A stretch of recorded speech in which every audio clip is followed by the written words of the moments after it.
आज हम करेंगे डिस्काउंट। हमने प्रॉफिट एंड लॉस कर लिया था। अब करेंगे हम डिस्काउंट डिस्काउंट वाला टॉपिक। इसी को डिस्काउंट बोलते हैं। इसी को हिंदी में क्या बोलते हैं? बट्टा बोलते हैं या फिर छूट बोलते हैं। ठीक। इसको स्टार्ट करने से पहले आपको क्या है कि डिस्काउंट प्रतिशत हमेशा किस पे दिया जाता है, ये बात याद रखना। यहाँ डिस्काउंट हमेशा एमआरपी पे दिया जाता है। किस पे दिया जाता है? एमआरपी। और प्रतिशत के लिए 100, ये वाला सूत्र होता है। कौन सा? डिस्काउंट बटे एमआरपी इंटू 100। अगर डिस्काउंट प्रतिशत, एमआरपी को बोलते हैं हिंदी में क्या बोलते हैं? अंकित मूल्य। क्या बोलते हैं? अंकित मूल्य। ठीक। अब मैं आपको पहले भी करा चुका हूं कि मैं भिन्नों से ही आपको सारा टॉपिक करा रहा हूं। प्रॉफिट एंड लॉस मैंने भिन्नों से ही कराया। ठीक है। और प्रतिशत भी मैंने भिन्नों के द्वारा ही कराया। ये भी टॉपिक मैं भिन्नों के द्वारा ही करूंगा। तो अब हम स्टार्ट करते हैं। मैंने कहा टाइप वाइज भी मैं करा रहा हूँ, तो टाइप वाइज ही सारे टॉपिक कराऊंगा आप सबको। तो स्टार्ट करते हैं सबसे पहले टाइप 1 का पहला क्वेश्चन। ठीक है। इस सवाल में क्या कह रहा है कि किसी वस्तु के अंकित मूल्य को मैंने क्या बोला कि एमआरपी बोलते हैं। ठीक है। इसको मैं शॉर्ट में क्या लिख सकता हूँ? इसको मैं एमपी भी लिख सकता हूँ। ठीक है। अब इसको मध्य प्रदेश मत समझ लेना, इसको समझना आप एमआरपी। ठीक है। पर ग्राहक को 2.5%, 2.1/2% लिखा है, बट्टा दिया जाता है। एक व्यक्ति ने वह वस्तु 39 रुपये में खरीदी। वस्तु का अंकित मूल्य है। ठीक। अब उसने कितने में खरीदी? 39 में। कब? जब उसने अंकित मूल्य पर कितना दे दिया? 2.5% का क्या दे दिया? बट्टा। तब जाकर उसने 39 का खरीदा। अब जिसने ये खरीदे उसके लिए तो ये सीपी हो गया उसका। ठीक है। लेकिन बेचने वाले के लिए तो एसपी हो जाएगा। ठीक है। तो हमने कहा 2.1/2%। ठीक है। यहाँ पर हम एमपी लिख लेते हैं, यहाँ पर लिख लेते हैं एसपी।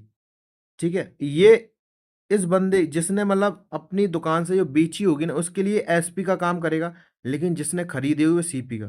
तो यहाँ पर ये 39 है ना, 39 ये एसपी है, मतलब सेलिंग प्राइस है। तो 2.5%, ढाई को क्या लिख सकते हो आप? जैसे कि हमने कहा 100 माना, हमने कहा यहाँ प्रतिशत को हटाओगे तो क्या हो जाएगा? यहाँ 2 बटे कितना हो जाएगा? यहाँ ढाई कितना हो जाएगा? 100 हो जाएगा। हमेशा नीचे वाले को ही आप एमआरपी मानेंगे। मैंने कहा जो नीचे आता है ना वो हमेशा टोटल रहता है। मैं आपको प्रॉफिट एंड लॉस में भी कह चुका हूं। अब जैसे कि लाभ है ना, लाभ और हानि किस पे निकलती थी? सीपी पे। तो सीपी हमेशा नीचे आता था, तो उसी को हम सीपी मानते थे। अब यहाँ पे डिस्काउंट है ना, डिस्काउंट भी किस पे निकलता है? एमआरपी, मतलब अंकित मूल्य पर निकलता है।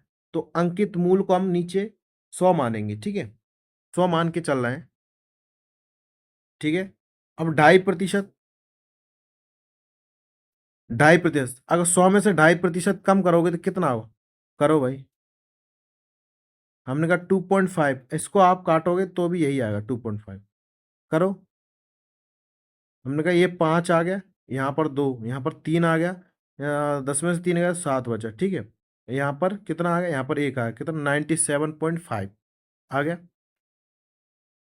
अब 97.5 यहाँ लिख लो, 97.5। ठीक है। अब ये है ना, ये एसपी का मान कौन सा? 39। तो 39 किसके बराबर है? 97.5।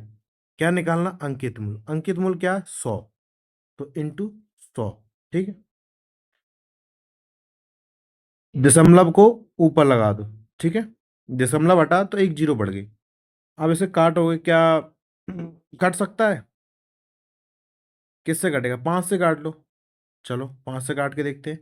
5 कम 5, 4, 5 नम 45, और 45 और 2, 5m 25। ठीक है।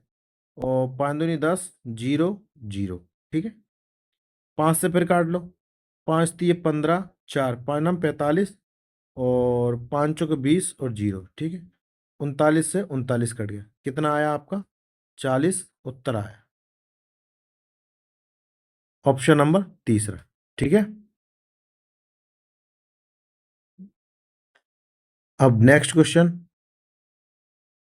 ये वाला, ठीक है। इसमें क्या कह रहा है कि किसी वस्तु को उसके अंकित मूल्य पर 14% का बट्टा देकर 387 रुपये में बेच दिया जाता है, तो वस्तु का अंकित मूल्य क्या है? कितने का दे रहा है? 14%। 14% क्या लिख सकते हो? 14/100। ठीक है।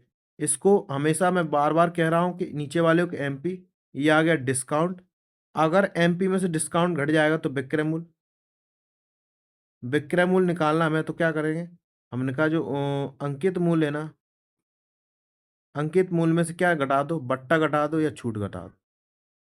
ठीक है, ये होता है विक्रय मूल्य। तो 100 विक्रय मूल्य हो गया, 14 ये हो गया, है ना। तो एमपी, ये आ गया एसपी। या एमपी कितना है? 100, मतलब मार्केट रिटेल प्राइस बोलते हैं इसको। और एसपी कितना? अब 100 में से 14 घटा दो, कितना बचेगा? 86। ठीक है। अब जो 387 है ना, वो किसके बराबर है? 86 के बराबर। ठीक है। तो 387 किसके बराबर?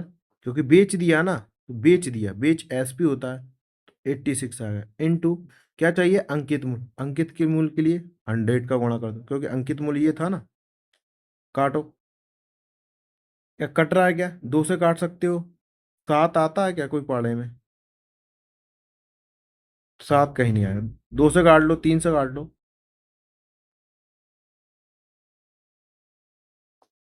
3 एकम 3, या 3 से नहीं कटा, 2 से कटे। 2 चौके 8 और 2 3 6। ठीक है। यहाँ पर 2 पंजे 10, 0।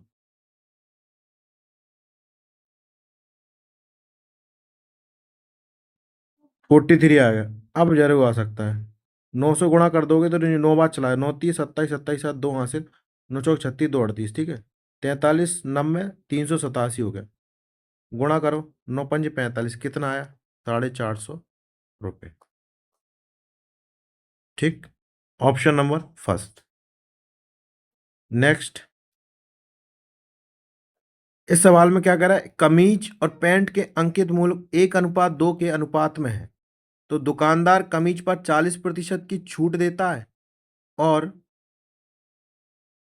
कमीज तथा पैंट दोनों पर मिलाकर दी गई छूट 30% हो, तो पैंट पर दी गई छूट कितनी थी? ठीक है, बहुत अच्छा सवाल है। देखो, हमने कहा यहाँ कमीज लिख लो, कमीज लिख लो, यहाँ लिख लो पैंट, यहाँ पर लिखो टोटल, यहाँ आएगा पूरा टोटल, क्योंकि दोनों को जोड़ के यहाँ टोटल आ जाएगा। ठीक है। कमीज को हम ऐसा नहीं मान ले, इसको भी 100 मान लेते हैं। 2 जीरो से बढ़ाने से कोई दिक्कत नहीं, इसमें भी 2 जीरो बढ़ा दो। हमने कहा प्लस के 2 जीरो, कितना हो गया टोटल? 300। ठीक है। कह रहा कमीज पर 40% क्या छूट दे दी, इस पर 40%, ये क्या? एमआरपी इनकी, और यहाँ पर एसपी आ जाएगा। ठीक है। 40% की क्या दे दी उसने? छूट दे दी, तो 40 तो बचा कितना? 60। ठीक है। अब कह रहा कि यदि कमीज और पैंट दोनों पर मिलाकर दी गई छूट 30%, तो दोनों को मिलाकर तो इस पे छूट दी जाएगी, क्योंकि दोनों को मिलाकर है ना, कमीज और पैंट, कमीज और पैंट को मिलाकर दोनों पे छूट, तो इस पे 30% छूट दे दो। 30% छूट दोगे तो कितना? 70 बचा। हमने कहा 1 जीरो से 1 जीरो, और 7 21, कितना आ गया यहाँ? 210 आ गया। अब देखो, यहाँ पर कितना आएगा? 200 में कितना आएगा? 60 माइनस करोगे तो कितना आएगा? हमने कहा 60 माइनस करेंगे तो 150 आ जाएगा। ये कितना आ गया? 150 आ गया। तभी जाके 210 होगा कि नहीं होगा? बिल्कुल, कहो हाँ। ठीक है। अब कह रहा पेंट पर, पेंट पर कितनी छूट दी गई? कितनी छूट दी?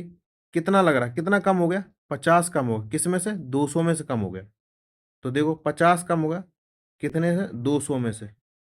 डिस्काउंट प्रतिशत ही पूछ रहा है, क्योंकि यहाँ प्रतिशत में दे रखा, तो 100 लगा दो। ठीक है। 0 से 0, 0 से 0, कितना बार चला है? कितना आया डिस्काउंट? 25%। ठीक। Option number 3। ऐसे सवालों को ऐसे करना आप। नेक्स्ट। कोई दुकानदार एक कूलर बेचते समय उसके अंकित मूल्य पर 10% की छूट देता है। यदि वह 12% की छूट दे, तो उसके द्वारा अर्जित लाभ में 35% की कमी हो जाती है। तो कूलर का अंकित मूल्य क्या है? ठीक, अच्छा सवाल है। हमने कहा कूलर बेचते समय दुकानदार अंकित मूल्य पर 10% की छूट देता है। यदि वो 12% की छूट दे तो उसके द्वारा अर्जित लाभ में 35% की कमी हो जाती है। देखो, हमने कहा ये एमपी है, ये एसपी। जब उसने 10% की छूट दी तो कितना, हमने कहा यहाँ 10 क्या लिख सकते हो, 1/10 लिख सकते हैं कि नहीं लिख? हाँ लिख सकते, बोलो। चाहे ऐसे कर लो, 100। आप ऐसे कर लो, 100/10/100, 100 में से ये आ गया 90, ठीक है। अब कह रहा 12% की छूट दे। हमने कहा 100 था, अब 12% की छूट दे, ये कह रहा है। पहले 10 की, अब 12 की, तो 12/100 हो गया। तो 100 में से 12 कितने, 88। अब कह रहा 35 रुपए कमी आ जाती, जो लाभ हुआ ना, यहीं पे तो लाभ होगा।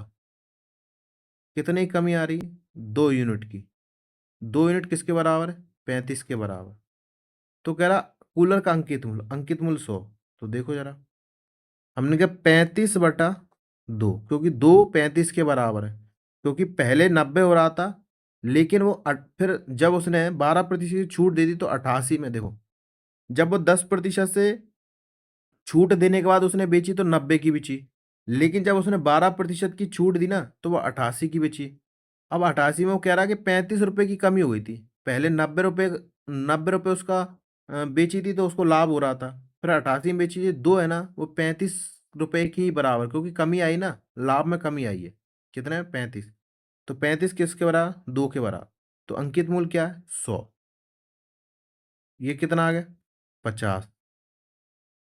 और 5×3 = 15, 150, 55, 25।